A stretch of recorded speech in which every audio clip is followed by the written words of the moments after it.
So, just to finish off quickly what we were saying before the break. Thanks. We've got these three parts to the quote. Okay, the first, the mind. The mind is the basis. It's the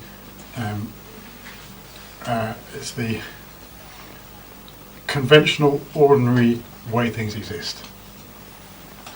Now that might sound boring and unnecessary, but of course the way that Dharma practice and Dharma understanding works is that when we're talking about emptiness, for example, as I mentioned before, we're not talking about emptiness as being some sort of abstract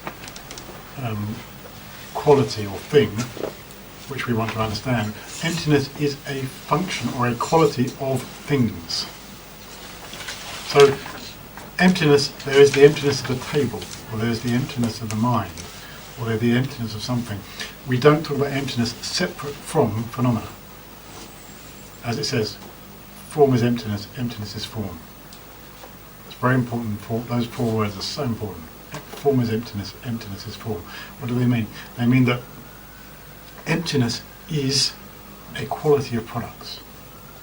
Not only is emptiness a quality of products, but products exist because of emptiness. Form is emptiness, emptiness is form. Emptiness is form. It's just like we say that yellow is a quality of this piece of cloth.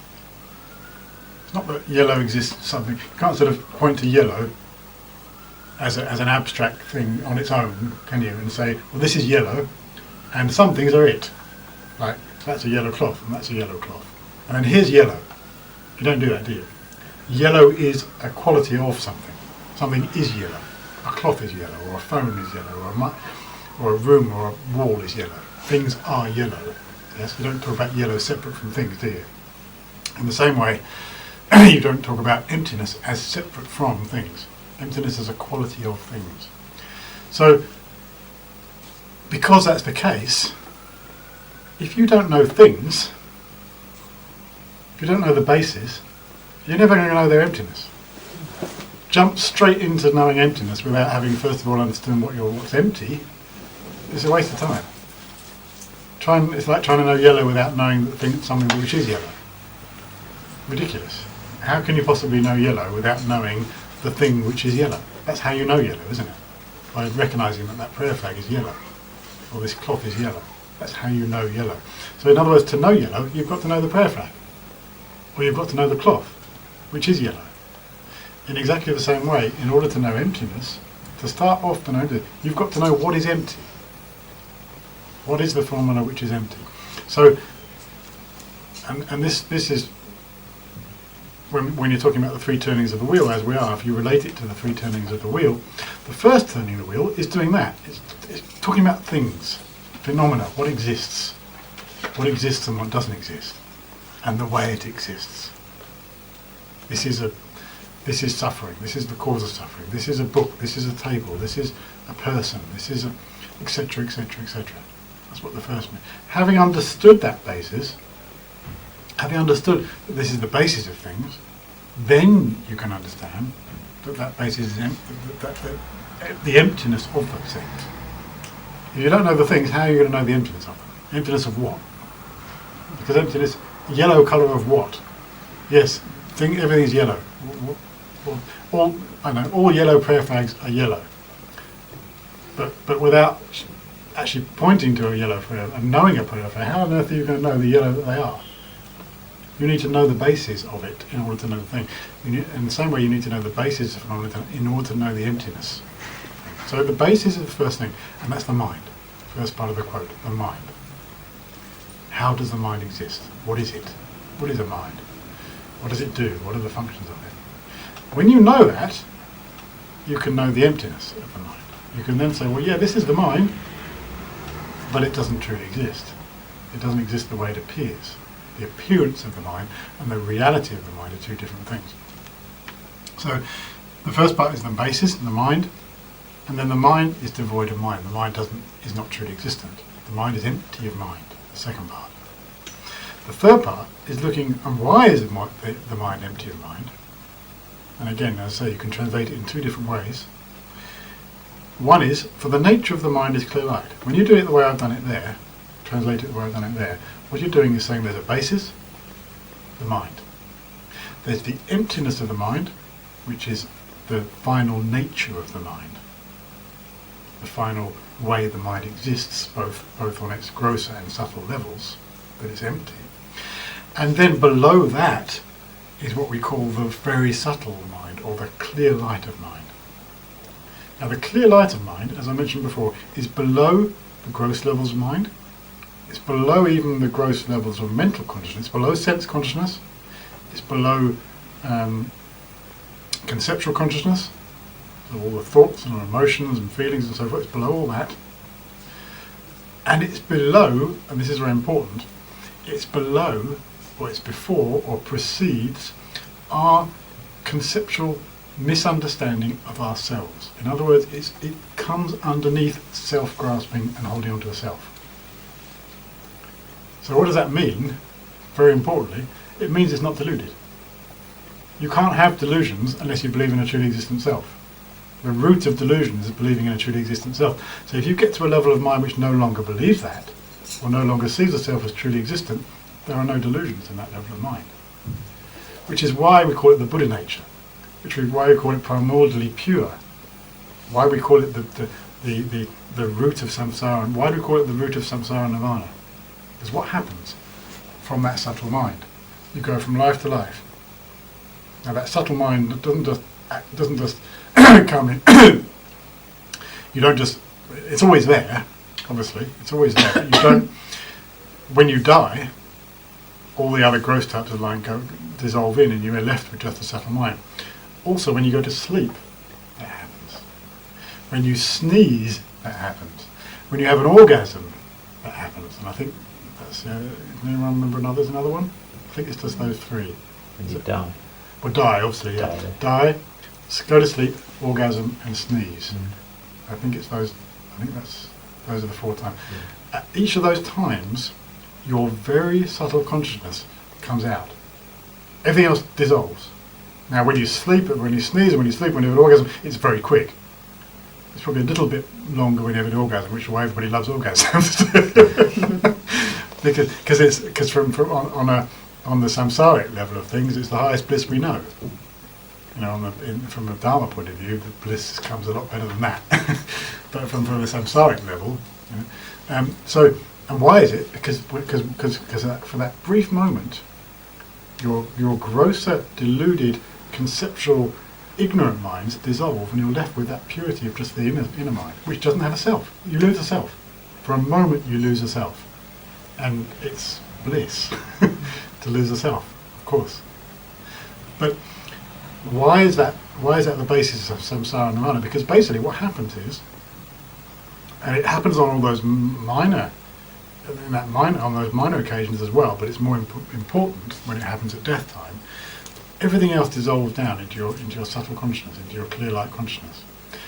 And then when you get reborn, and obviously what happens is you get reborn into an in-between life, when your mind, everything starts to build up again. So what happens? Your subtle mind starts to become less subtle, and you start to conceive of a self again. And when you conceive of a self, then immediately you start to see subject-object. There's the world out there, and there's me here. You start to divide things up, because you conceive of a self. You conceive of a self, and then you have this thing called sumi-eshe, inappropriate attention, which divides the world up. because you then objectify things, there's an objective world out here. But, this is not just a Buddhist understanding nowadays, and it's really useful as Buddhist teachers these days, the understandings which science is getting to. So handy. And His Holiness is talking about it all the time, often some of them, but the science is now, there's a thing which His Holiness always talks about, how but when we're angry, that 90% of what we're actually seeing when we're angry is a projection, is not the real thing. But also nowadays science is understanding that things don't exist without consciousness. For hundreds of years, what's happened, as long as there's been science really, I don't know how long science has been there, 100 years, 200 years, as we know it now, science has had this total wrong view, which we've all unfortunately acceded to and believed in and been educated in, that there's an objective world out there and there's us here, and we can objectify, and everything is what it is. Me being involved in it is irrelevant. Consciousness or mind and being involved in anything is totally irrelevant, because science has ignored mind. It said mind either doesn't exist, or if it does exist you can't look at it because you can't be objective about it. You can only be subjective about your mind, can't you? You can't be objective, so science said, well, forget it then. And so science has had to come up to this ridiculous conclusion, which is totally ridiculous, that everything's objective. That you can analyse this and it will be the same for everybody. It is what it is, objectively. And how you look at it is irrelevant. Whether consciousness is involved is irrelevant. Only recently, and then very recently, there's been some, not so recently, there's been the split experiment, the split thingy, what's it called? The Double slit experiment. Split experiment, yeah. That's not so recent, that's a few years now, where they've measured, did anybody know this? Mm-hmm. They take, I don't know exactly the details, but they take two slits and they throw atoms, protons? Just stick a photon at them. Proton, yeah. Through these two slits, and then they come out in a pattern on the wall behind the slits. And the pattern is different depending on whether you're looking at it or not. In other words, what the experiment has shown, and it's baffled scientists and thrown all their preconceived ideas totally out the window, that whether consciousness is involved in something or not makes a difference. Whether you're looking at it makes a difference. So they mechanically recorded it and then watched it. Exactly, and it came out differently. Look it up you'll find it very easily. So that was the first thing they found, but they've also found more very recently. I don't know if anybody else has come across these things. Facebook is the best thing for these things, to be honest. Have you seen this, Tim? Maybe you haven't, because I've shared it on my Facebook, I think. They've done two experiments. One is that they've taken a DNA out of a person and put it here, and then they've made the person have strong emotions. So they made the person very angry or very upset or very sad. And what they found was that when not at a different time, not afterwards, but simultaneously, that the emotions arose in that person's mind. The DNA, which is no longer in their body, is separate, changed. Exactly the same time. I didn't see that. No, and not only, and then they thought, hang on, this is ridiculous. This is ludicrous. How can this happen? There's no connection between these two things, and yet it's changed. Yeah. Then what they did is they took that same DNA and they took it 100 miles away. Thought, well, we'll really test this. They took it 100 miles away, and exactly the same thing happened. In other words, when the emotions arose in that person's mind, the DNA 100 miles away changed. Was it being watched? DNA? Yes. Well, probably, yeah, because it's part of the experiment, yeah. By what? Well, by experiment, or the experimental equipment or whatever, I don't know. That sort of thing breaks Einstein's... It completely breaks down the whole basis of science. Yeah, yeah. And it shows you that science actually is based on total fallacy. It's wrong. It's completely wrong. In the most fundamental level, it's wrong. Yeah. Because science says that there is such a thing as an objective world, and there is no such thing as an objective world. That's the point. You're communicating faster than the speed of light between the two. That's right. It's simultaneous. Yeah. Then what they did, and there's two experiments and they can join them together. Then what they did is they took they took a vacuum, and inside the vacuum were, again, it probably was molecules or atoms, I don't know exactly, I can't remember how this worked. But they took some piece of equipment, and inside this piece of equipment was a vacuum. And again, I can't remember, there was some sort of way the molecules within that vacuum were arranged. And when that vacuum was just left as it was, the molecules were very random. There was no particular pattern to the molecules within there. Then what they did is they inserted a piece of a person's DNA into this vacuum. And when they inserted the person's DNA into the vacuum, suddenly the molecules all took on a shape, a particular pattern. Yeah. Now what does that say? It means, what does it mean? It means that our DNA affects our reality, the world, material world. Not a consciousness, not a person, but a material world is affected by our DNA. And our DNA is determined by our minds. Our consciousness is affecting our DNA, and our DNA is, and what's the conclusion of that? That our minds make the world. It may not be that we have a common karma to see things as they are, similar. We all seeing tables with yellow tops on them. But the table that you're seeing with the yellow top and the table I'm seeing with the yellow cloth on it, they're not the same, but we see them very similarly because we have similar karma. But what this is saying, what these two experiments taken together are saying are that the world is created by us. Our consciousness creates the world. And it's a Buddhist presentation. We've always said that from a Buddhist point of view. That our mind makes our world. Our mind makes our reality. There is no such thing as an objective reality. And that's always been a Buddhist point of view. But there's no such thing as objective. It's the basis of practice. Because if you change your mind, you change your reality. If you change your thinking, your world is different. And therefore, if you want your world to be happier, you don't change your world out there, you change your mind. Don't you? Why does that work? Because your mind creates your world. If your mind creates a world, then what else is there to change but your mind? Nothing. There's no point in trying to change anything else apart from your mind.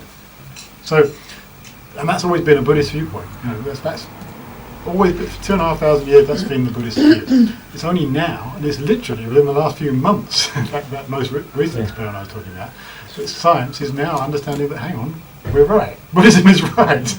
Buddhism has always been right. That it's true. That your mind does make your world. Because the problem has been with science, obviously, that it's just ignored to its own real loss, total loss. It's ignored consciousness. So there's no such thing as consciousness, or if there is, it's totally untestable anyway, so let's ignore it. Which is ridiculous, because consciousness is everything. Consciousness is involved in everything. So, now, why does that work in terms of what we're talking about here? The mind is a basis. The first thing, the mind. The mind which we label as a mind, which we think of as our mind, as me, my mind, is empty. Doesn't really exist. The fundamental basis or the most subtle level of our mind is clear light and is undiluted. Is unaffected by afflictive emotions, by negative emotions, by any of the self-grasping, self-cherishing, anger. None of those things happen on the subtlest level of mind. They can't happen because there's no self-grasping.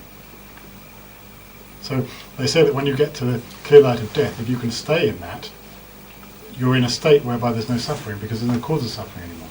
You haven't eliminated suffering because to eliminate suffering, you've got to realise the emptiness of the subtle mind. Subtle mind doesn't realise it. Do you see the difference? Subtle mind doesn't realise the emptiness. It doesn't grasp. It doesn't grasp the things as truly existent, but it itself hasn't realised emptiness. It just doesn't conceive of true existence. You see the difference there? So therefore there's no delusion. So it doesn't mean that you just become a Buddha just because you reach the clear light mind. Because we don't, obviously. We reach the clear light mind every time we die. Every time we go to sleep we do it. But we're not Buddhas. So it's not that you become a Buddha but what it's saying is that at the level of the clear light mind there's no delusions. So every time you come to that, you're undiluted. You don't have problems. You don't have suffering. Because the causes of suffering are not there. And then when you come out of your sleep or your death or whatever it may be, the clear light man, then the mind becomes more gross. You start to believe in a self. And you objectify everything which is not self. There's object and subject. And as soon as you start to think about your conceptual mind kicks into gear, you see things as being objective and subjective. And as soon as you do that, you divide the world. That thing helps me, that thing is irrelevant to me, that thing is good for me. And as we know, what comes out of that? Things which help me, I want them, attachment. The things which hurt me or harm me, I don't want them, anger, ill will, resentment. The things which are unrelated, nothing to do with me, I don't care about them. They don't mean anything to me. Ignorance. So the delusions arise, don't they?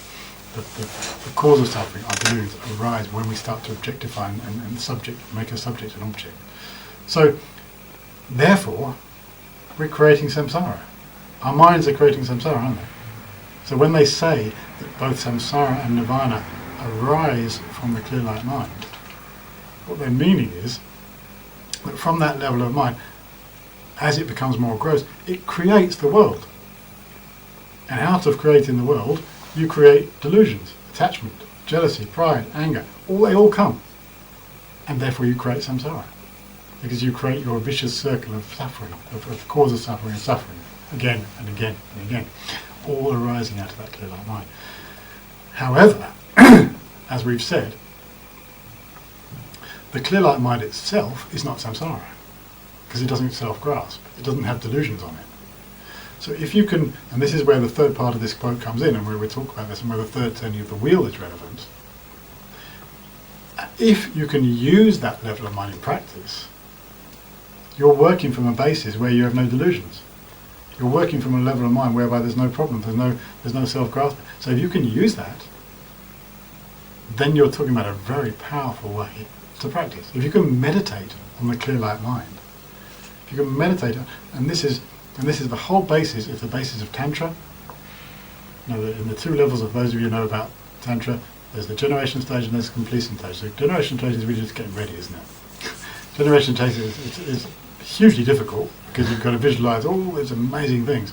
Enormously difficult, but it's basically preparing you for the completion stage. And what do you do in the completion stage? What's the essence of the completion stage?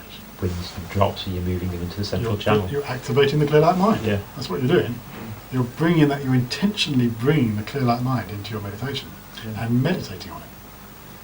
So the existence of the clear light mind and the fact that it's unaffected by delusions is the basis of tantric practice. It's also the basis of Dzogchen and Mahamudra and all those practices. Because what are you doing there? Same thing. You're using the clear light mind. You're coming down to the level of mind whereby there's no problem, there's no delusions, and you're using that to meditate on. The slight difference between Tantra and Dzogchen and Mahamudra is that in Tantra you're bringing yourself just to the clear light. You're stopping all the gross types of mind and just coming to the clear light mind. In Dzogchen, which on the face of it, and I always this is why in some ways Dzogchen and Mahamudra are so attractive, or I think they are. They seem to be easier because you don't have to stop the gross minds to meditate on Dzogchen or Mahamudra. You just have to see the clear light mind in all the gross minds, because the clear light mind is always there. It's not that you have to stop gross minds to have a clear light mind. The subtle level of mind is always there. Even when you're angry, the clear light mind is there. It's just, you can't see it, because you're just consumed with anger. You just have the grosser level of minds are taking out all your attention. There's no way, but if you can see it, and that's what Dzogchen and Mahamudra are doing, you can see it, then even in the most stressful or angry or deluded moments, you can actually be with the clear light mind. And that's what that's doing. That's a slightly different anyway, but I'm not going to go into that because I don't really understand all that. But very briefly, that's what I think is where, or what I understand a little bit, to be the difference between Tantra and Dzogchen. In Tantra, you're stopping the gross minds, whereas the other systems, you're not stopping them. You're just seeing the clear light mind in them. Like that. So the third part of this quote there is that the nature of the mind is clear light, is referring to the third turning of the wheel. The third turning of the wheel is referring to not just the fact that we all have Buddha nature. It is referring to that, isn't it? That's the main thrust of the third turning. We all got Buddha nature. But the fact that we can use that Buddha nature to practice. That we're already Buddhas, and if we can get to that, if we can get to that level of mind, that's the most profound practice you can do. So it's Tantra, it's Dzogchen, Mahamudra, whatever it is, it's the highest level. The basis is the Four Noble Truths. The emptiness of the Four Noble Truths is the first level of practice, isn't it? Seeing the emptiness of the Four Noble Truths, the emptiness of phenomena. Seeing that emptiness with your clear light mind is the highest level of practice. So the nature of the mind is clear light, is the third part of the quote there. Now,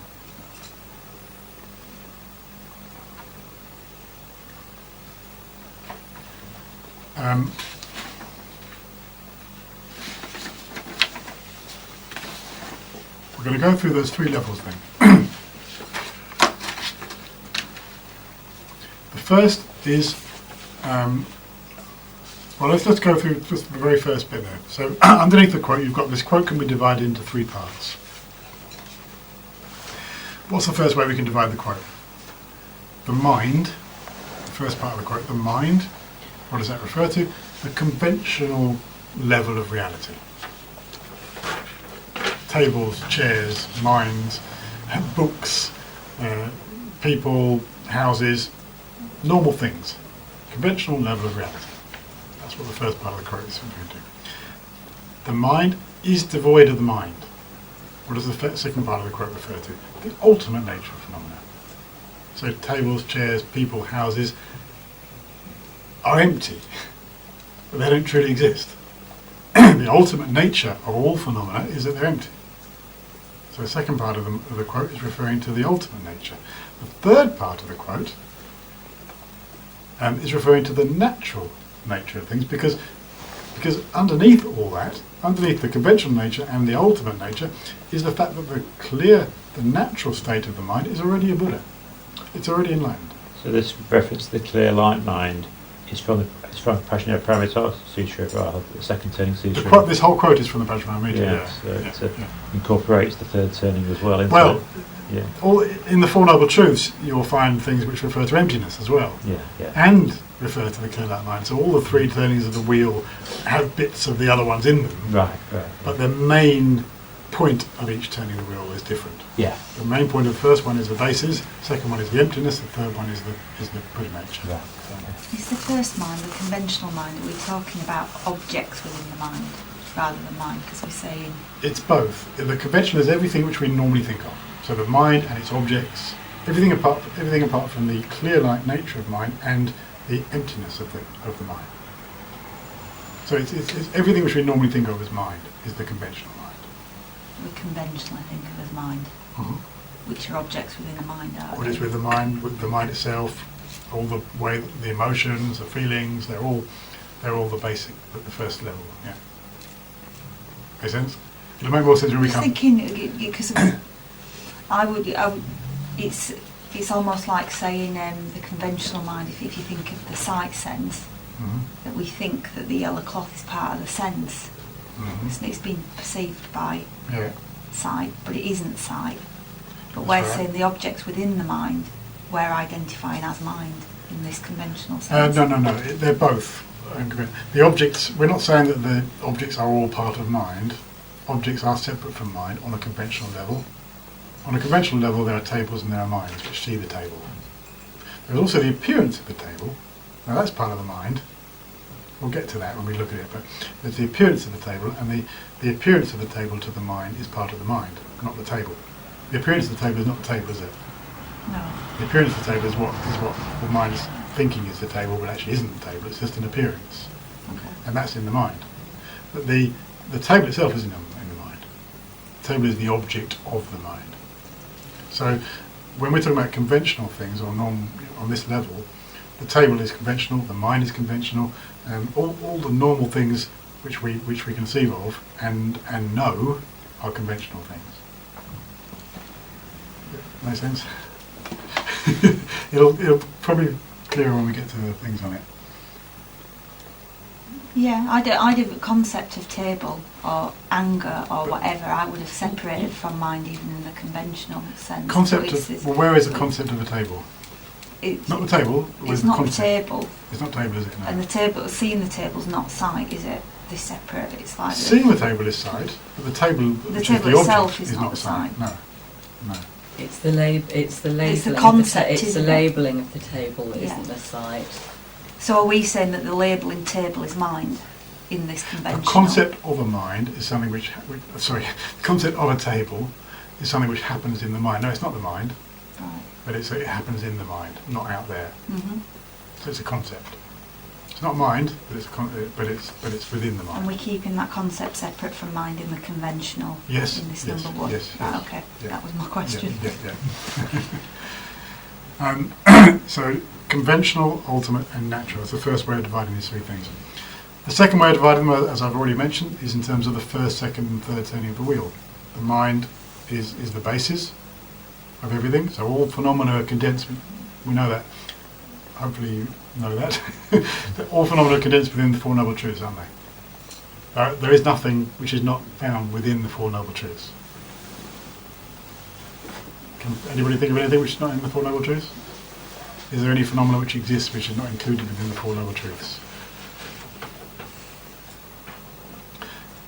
First, sentient beings, which one of the Four Noble Truths are they included in?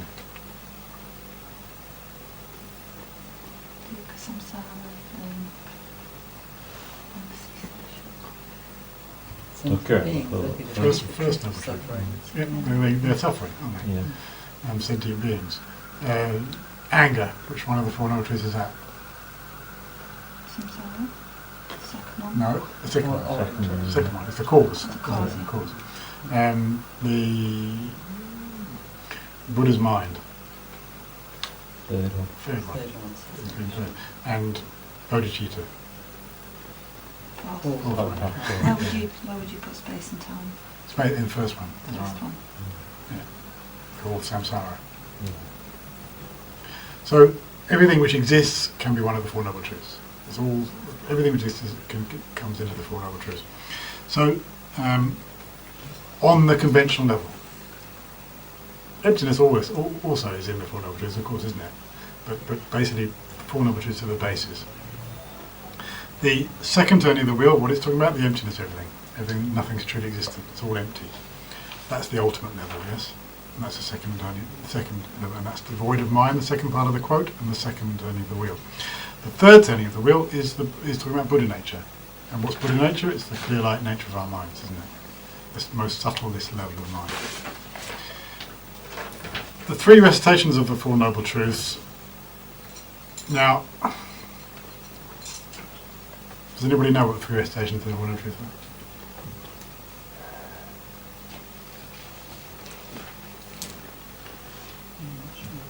No? Not sure. There are three recitations of the Four Noble Truths, because first the Buddha said, this is the, and I'll just do it on the way through suffering, this is the truth of suffering.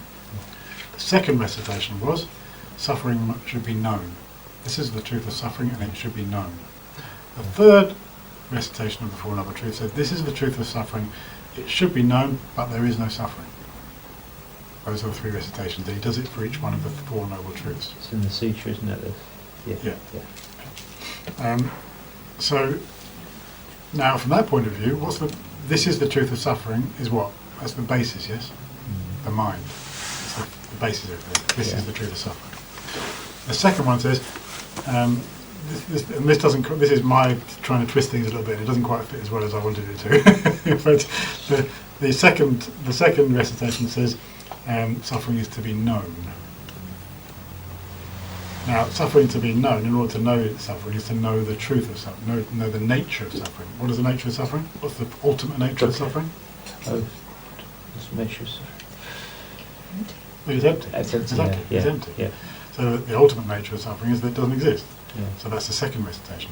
Third recitation is that although this is the truth of suffering, suffering should be known, but there is no suffering. Is again really looking at the ultimate nature also, but I've tried to twist it a bit here and say that it comes into the fundament. What's the final nature of suffering? It's that it doesn't truly it doesn't exist at all within the clear light nature of the mind. There is no suffering.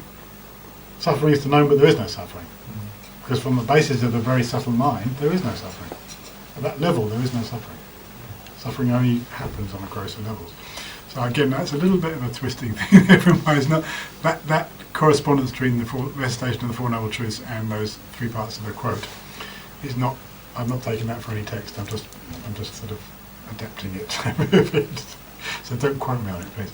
And then the last way to divide those three things is Sutra and Tantra. Why? Because the first two, the mind and the nature of the mind. The mind and the mind is devoid of mind is a sutric path. Because on a sutric path, what do? You practice the Four Noble Truths and you practice the emptiness of the Four Noble Truths. Or you practice emptiness, you meditate on emptiness. And what's the tantric path? It's where the mind is clear light. So dividing into sutra and tantra is dividing it like that. So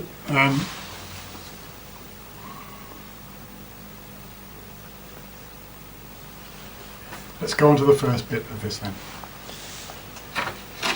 What's the first bit? It's the mind. So we conventionally want to know what the mind is. I say it corresponds to the first two in the wheel. Now, first of all, we want to know what is it? What's our minds? What is a mind? Four aggregates, apart from form. Well, not all four aggregates are mind, are they?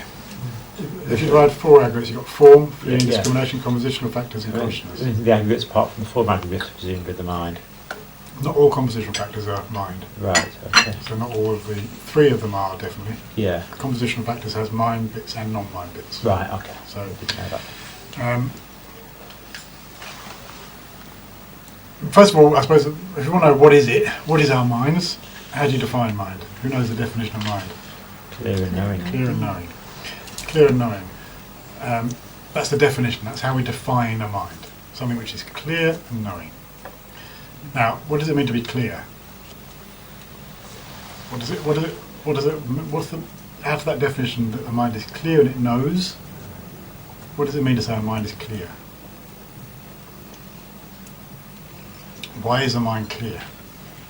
Why is a table not clear? It's free from adventitious. Well, it's not necessarily, is it? The gross level of mind. The gross levels. They're not part of the mind. They can be separated from the mind. They're not inherently That's true. in the mind.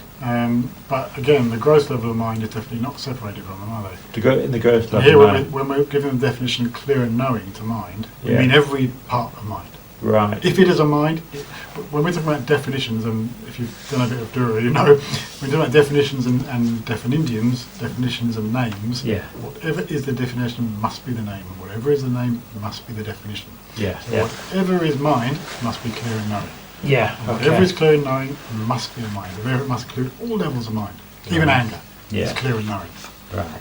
Is it something to do with the reflecting, or Yes. reflecting the nature of it? Not the nature, but reflecting. Yes. Reflecting. It's the fact that that things can appear to the mind. So the table is not clear because things can't appear to a table. A mirror is given as the example because we say things appear to a mirror, but of course only physical things can appear to a mirror, whereas the mind, non-physical things can also appear to it, can't they? Like thoughts and concepts and so forth, they can appear to the mind. So the mind has much more clarity than a mirror. But in general, the mirror is given an example of what we mean by the clarity of the mind. Things can appear to it. Things can show themselves in the mind. What do we mean by knowing? What does it mean to say the mind knows things? Able to cognize things. Yeah. Okay, able to cognize things. So let's take let's take the example of when we look at a table, we don't just see a table, but we know that it's a table, don't we? Yes? So what about the example of when we look at a table, and because of the light's funny, or because we're a bit drunk, or something like that, we see a lion instead of a table? I was expecting the roving snake. Well, we're not going to get to that one yet. We'll just go on the more grosser one. Okay. So we see the because the lions are also yellow, right? Right. Okay. You're very drunk. That is on some seriously good stuff. But it's possible, isn't it? Yeah. Okay. You see the table. You see the yellow table as being a lion. Yeah. Now, is that a mind or not? It's a mind, but it's a mistaken mind. But it is a mind. Yeah. So it's clear and knowing. Yeah. Okay. So what does it know? It's taking sense data, but it's misinterpreting it. But it's the data that's coming in from the outside world is being processed. So what does it know? Does it know a lion? It's something that's yellow. Yeah. Does it? It doesn't know a line, does it? No. It can't know a line because the thing is not a line. Yeah. And does it know a table? No. No. It doesn't know a table, does it? No. Because if it knows the table, it wouldn't be making a mistake. No, it's So what just does get- it know? How is it? Form, mistake. shape, but again, it's still mistaken. It's not valid cognition, is it? So it's kind of... It knows it's receiving something from outside, even though it's mistaken the nature of what it is. Well, that's not a bad answer. It's certainly going in the right direction. Is it knowing the object? Well, it's not knowing the object, is it? No, because it's mistaken. It's a mistake. So It's it's knowing wrong. what is made up, Is that what? what is imagined. Well, it is, in a sense, yes. I mean, this is the main in problem. a sense, the table's not a table, is it? Ultimately. Yeah, but we're talking conventionally here. We're not. Don't Conventionally. don't confuse. Yeah, it's more a table than a lion, I'm with you. Yes. Yeah. On the conventional label, Conventionally, on the it's not a conventional line. table, it's Yeah. a table, not a line. Which I'm very grateful still sitting here next to it. So conventionally it's a table, but we're seeing it as a line. So what are we knowing? How is it knowing? How is the mind knowing in that moment? Through confusion, innit? Well, it's definitely through confusion. But what is it? What is it? It's supposed to be knowing. It's knowing something. What is It it knowing? knows there's an object there, and it's only getting data through the sense organ, the faculty, which then is creating a consciousness, but it's mistaken consciousness. It's not just mistakes, it's a wrong. Wrong it's consciousness. Yeah, consciousness, isn't yeah, it? yeah. It's supposed to, yeah, 'cause they're all mistaken. Bless you. Not all, but A lot of them yeah. are. So, Yeah. so you're saying it knows what? What does it know? What does it actually know? It knows there's something out there separate from the mind. That know what's appearing to its mind. That's almost the right answer, actually. It's knowing its appearances. Now, for those of you if you do study mind and mental factors, has anybody got to that yet in their studies? Mind and mental factors? A bit, yeah. We study mind and mental factors from a lower school point of view, the Satanic point of view. And from the Satanic point of view, there isn't really not a good answer to what the mind knows when it's wrong. Because it's wrong, so it's not knowing. By definition, it's a mind not knowing. Yeah. It's not a mind knowing. However,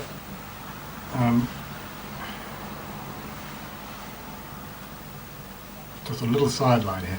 When we do, maybe for the future, Fiona, when you get to do the basic program here, what I'm trying to do when I'm teaching, I'm doing mind and mental factors with my group at the moment, is teach it from a text which includes all the schools' points of view, not just Satantica. Because if you only teach it from Satantica point of view, some things don't make sense. Specifically this point, that the mind, how is a mind which is wrong knowing anything? Because it's not knowing anything, it's wrong. It's misknowing, it's unknowing. But from the Prasangika point of view, and what I'm doing with my group I'm teaching Lorik is I'm translating one of my teachers, Genmas and Gatsa, the abbot of my monastery. He wrote a long, extensive text on Lorik which includes all the school's views, which I think is much more sensible for us I'm going to bring this up with FPMT or when I come to it. It's a much more sensible way for us as centres to study mind and mental factors, because most people who do the basic program don't necessarily get to the point where they get to the Madhyamaka view later on and then can go back and think about how that relates to Lorik. You just do Lorik, or you just do mind and mental factors, and you just know it from the Satanic point of view. If you know it from all points of view, the Prasangika view is the only one that actually makes sense, of course, as it does with everything. So from the Prasangika point of view, when you're seeing something wrongly, a mind is always valid towards its appearing object. Because a mind always knows what's appeared. It might be wrong, it might be appearing object, it might be appearing as a lion when it's not a lion, but it knows its appearance. It's wrong about what's actually out there, but it's not wrong about what's appearing to me. And that's why we jump. If it, you know, Yeah, exactly. Why you run? I'm afraid. That's right. So Table. the definition of mind clear and knowing is correct from that point. You're always knowing what appears to you. From that point of view, you're knowing.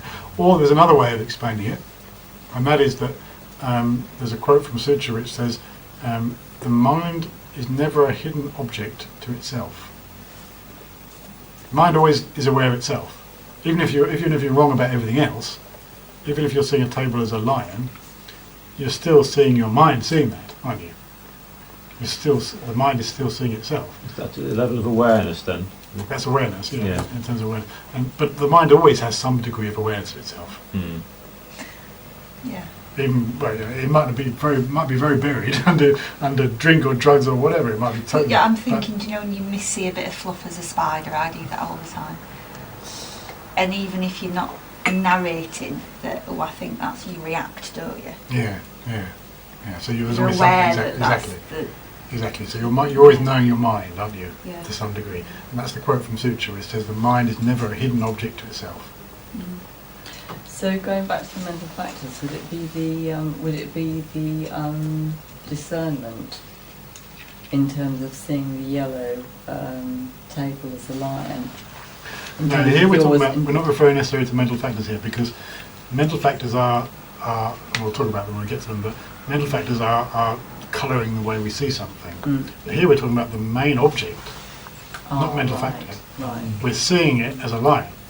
That's not the mental factors, that's what the mind So is it's seeing. so it's the mental consciousness mind. rather than mind consciousness. Well, it could be an eye consciousness as well. Eye consciousness. It's a main consciousness rather than a mental factor, yes. Right. Yeah. So the word knowing, therefore, when we say clear and knowing, generally, of course, here we know things, not only we know our mind, and not only do we know the appearances, we know objects in general, conventionally. And we don't always get them completely right, but we know tables as tables, and we know phones as phones, and so forth. But then when we see things wrongly, then the question comes up, well, how is that knowing? And the answer is that really what the meaning of knowing, in the definition of mind clear and knowing, is referring to the ability of the mind to know what's appealing to it, which we do. The mind always knows what's appealing, even though it's wrong, it knows what's appears to it. So, that's first then. Get that clear. It's important for us this weekend also just to try and, we're going to meditate on these things as well, but to try and to understand the mind and to use the understanding of the mind in practice. Be clear about these things. Get it in your mind clearly what the definition of mind is. Don't forget it again. What's the definition of mind? Clear and knowing. What does it mean to be clear and knowing? Keep that understanding. Write it down or whatever if it helps. Clear and knowing, and what does it mean by clear and what does it mean by knowing? Now, that's the definition first of all.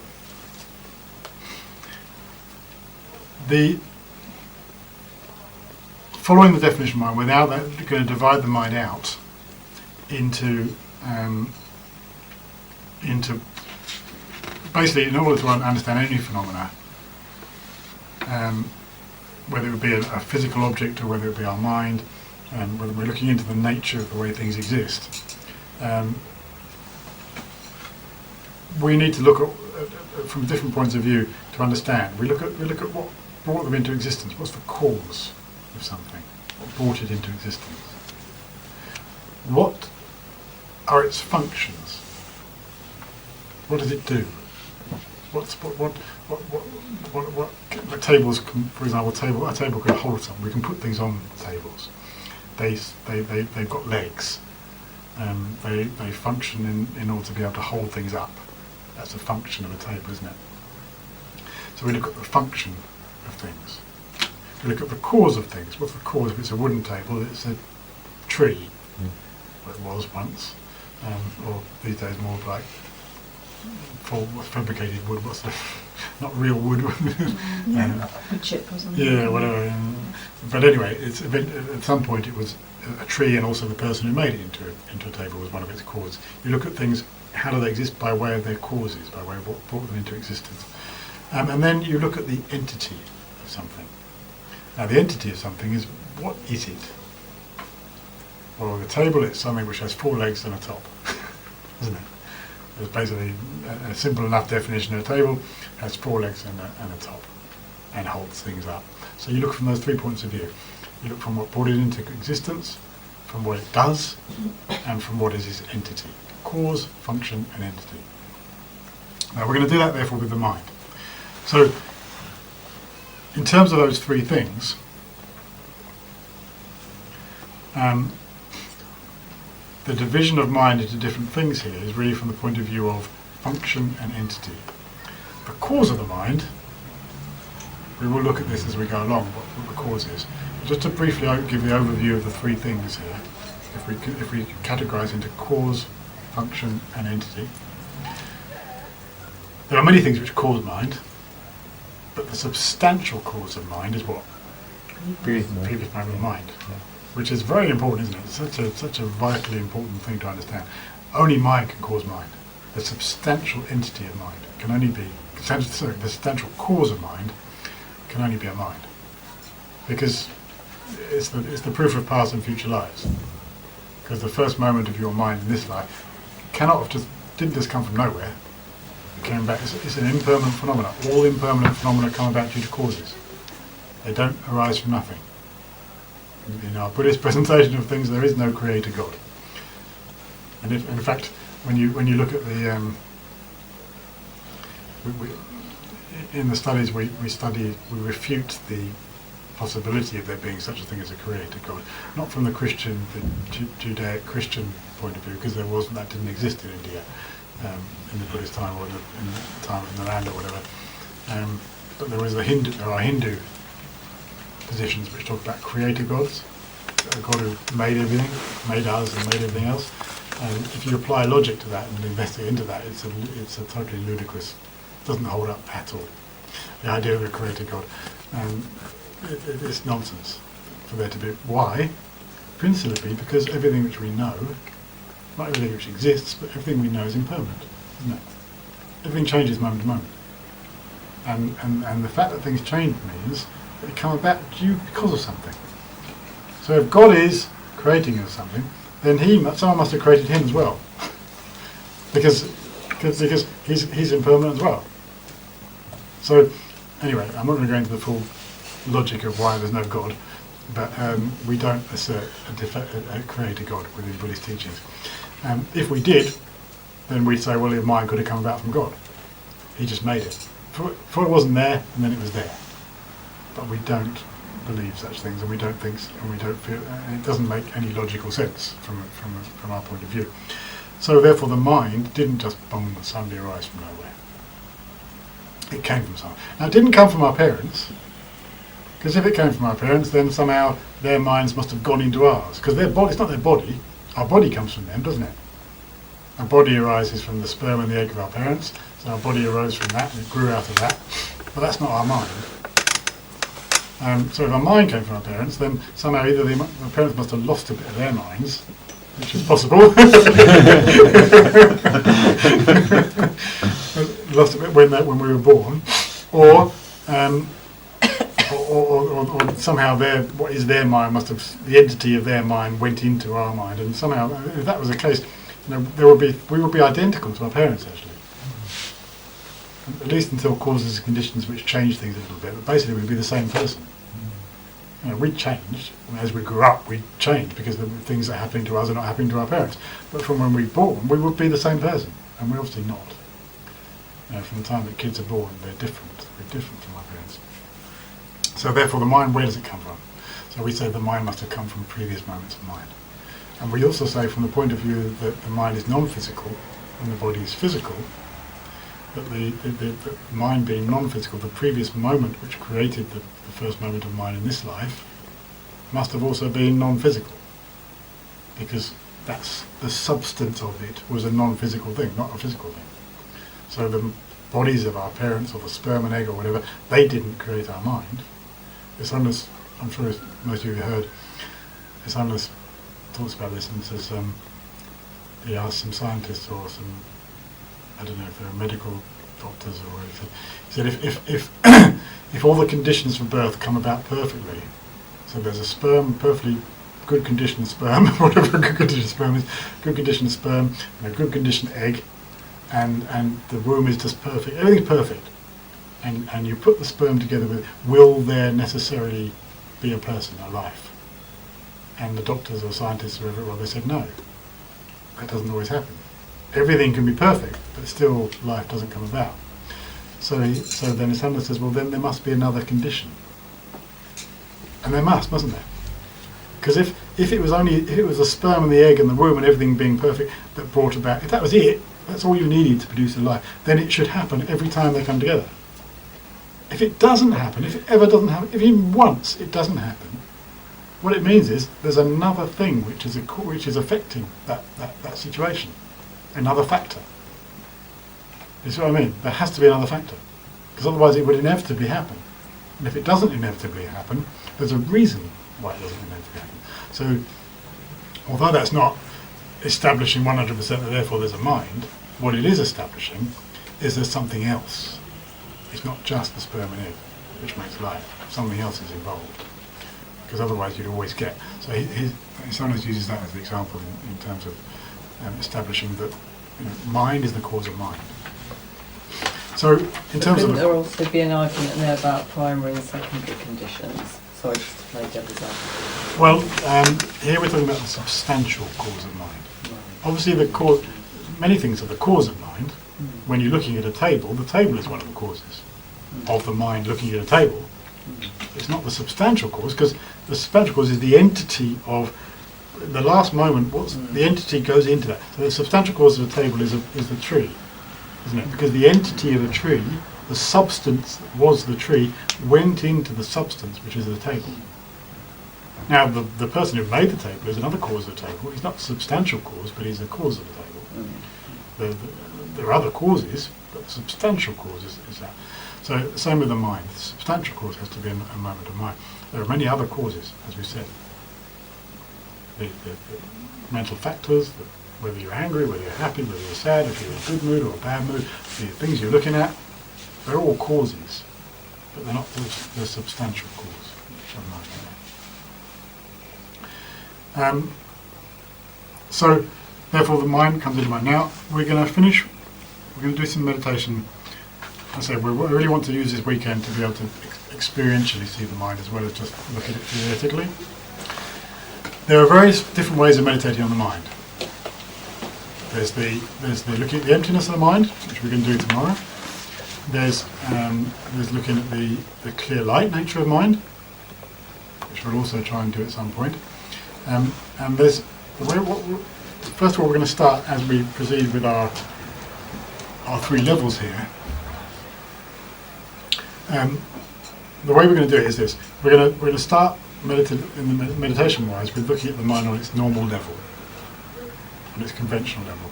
Then we'll look at it in the ultimate level, in the emptiness of the mind, and then we'll try and look at it from the clear light nature of the mind. So we'll try and lose all the three levels. And I'll wait for what's her name? Dawn.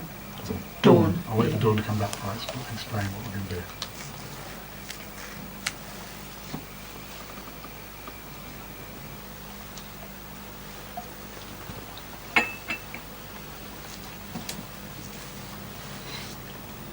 Can I ask a really simple question? Yeah, go on. I'm really new to this, so forgive me if it's a really stupid one. There's no such thing as stupid question. As someone once said, the only stupid question is the one that isn't asked. True. When you say that we are not our minds and we are not our bodies as well, what or who are? Who are we? Good question. I think really to give a proper answer to that will require quite a tomorrow we'll look into the ultimate nature of the mind, and we'll do it quite extensively, and hopefully it'll make a bit more sense then. But we are, very briefly speaking, we are simply an accumulation of all the things which make us up. So we are, from a highest level, the highest philosophical point of view, we are a label we give to this continuum of mind and body. A mere label. We just happen to label this mind and this body as being me, and that's all we are, and more or less than that. And what does that mean? What does that mean on the sort of conventional level? It means that what we are is a combination of our body, what we eat creates what we are, what we think about, what we read, what we talk, who we mix with, all that creates what we are. In other words, we're a combination of all that. It's why we talk about that, what you do, what you read, what you eat is important, because it makes you what you are bodily, physically. what you read and who you mix with and what you think about and all that, that's important because it makes you what you are mentally. And you know more than that. Not there's some essence of me here which doesn't get affected by all those things. If there was, it wouldn't matter what you read. It wouldn't matter who you mix with because you'd still say you. But you don't. You change according to what you do, according to whether you read or whether you attend a Buddhist class. Or it changes you. And it changes you because you're not intrinsically you. You're just a combination of everything you do to yourself, basically. That's a very simple answer there. So, in this first meditation, what we're going to do then is try and meditate on the conventional level of the mind. Now, the way we're going to do this is in a meditation which we call choiceless, some of you may have heard of this, choiceless awareness. Choiceless awareness. Choiceless awareness is simply staying with our awareness and just being aware of everything that happens. So when thoughts come, just be aware of them. When feelings come in your body, just be aware of them. When you hear sounds, just be aware of them. In other words, try not to get involved in them because that's not the meditation.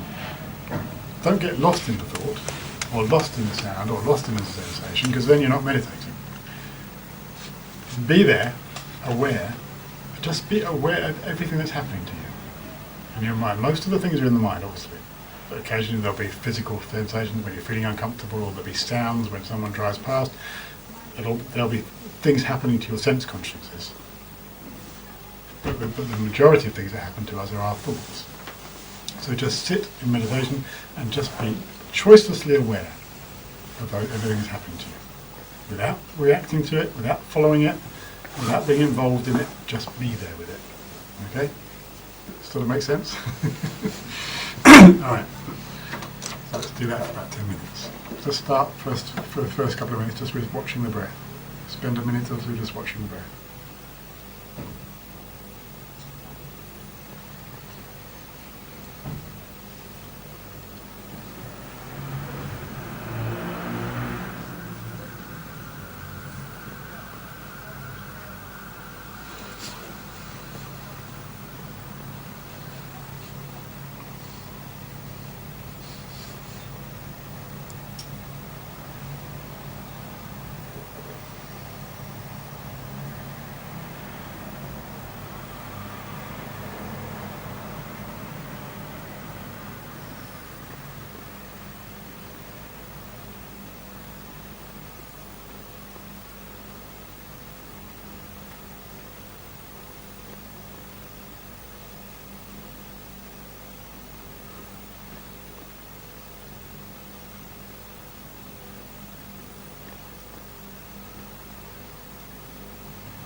So then just make your meditation object awareness itself, your mind itself, and just without being involved, without identifying, without following the thoughts and the feelings and the sounds, just be aware of them. Just be aware and let them go. See them arising, see them being there and see them going. Just stay in that space of choiceless awareness of everything which is occurring.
So when thoughts arise, just be aware of them without being involved with them. When you hear things, just be aware that you're hearing, again without being involved with it. When you feel things, the same. Just try and see the emotions, the thoughts, the things that appear. Just see them without being involved with them. And when you find yourself involved with a thought or a feeling, then just bring yourself back. Let the feeling go or the thought go. And just stay with the awareness.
One of the great features of using the mind as your object of meditation, whether it be that sort of meditation or the other ones we're going to do later, is that nothing is an interruption to your meditation.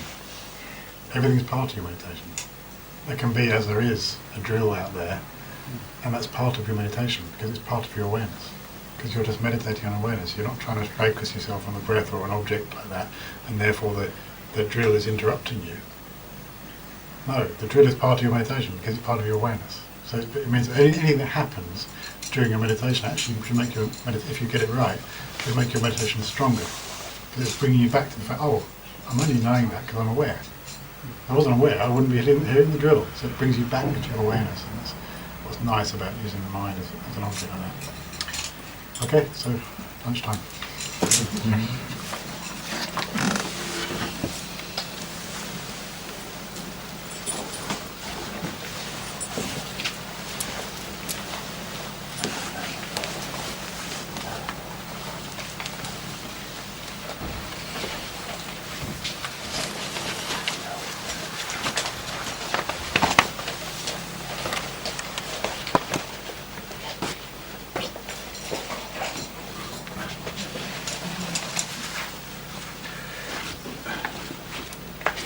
What time are we coming back? It's an hour for lunch. And it's half one. Half one. It's half one. Well, just past half one now actually, so Half two. keep you back for half two.